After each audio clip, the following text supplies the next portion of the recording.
Now, as you've seen, if you've been watching us earlier on, the EU's chief executive, Ursula von der Leyen, has been making a major State of the Union speech, laying out Europe's priorities for the next year. She said as part of that Europe stands in full solidarity with Poland. She also talked about Ukraine and the need for more sanctions and what she called a drone wall to be built by Europe and Ukraine against the Russian side. She also moved on to talk about Gaza, calling the images there catastrophic, and saying man-made famine can never be a weapon of war. And she talked as well about competition and about the whole of Europe as a whole.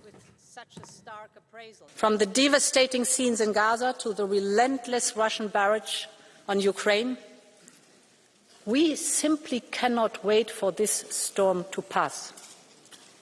This summer showed us that there is simply no room or no time for nostalgia.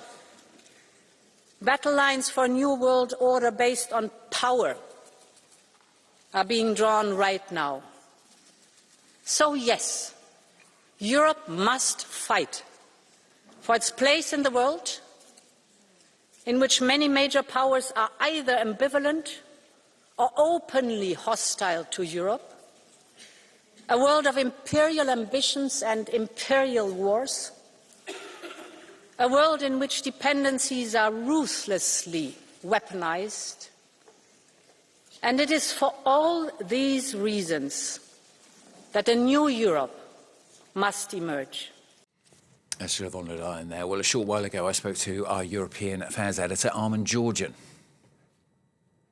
The atmosphere in the Parliament, it was not like previous State of the Union addresses that I remember. There was a lot of shouting, a lot of heckling, and things actually got worse. At one point, the President of the Parliament had to intervene to tell people to be quiet and then actually threaten them with expulsion. And it's interesting that one of the MEPs that I spoke to just at the end, he was actually just walking around here, he said, well, actually she was being heckled by members of far-right groups, and so he said this is a lesson that her political party, the European People's Party, should be very careful about cooperating with the far right, because in a situation like this you can see who your real friends are with all the heckling and so on. So I thought that was an interesting point to make. But to come back to Ukraine, yes, I mean, she started off this whole speech with the most sort of, if you will, uncontroversial point, which, you know, most groups in the European Parliament are united on the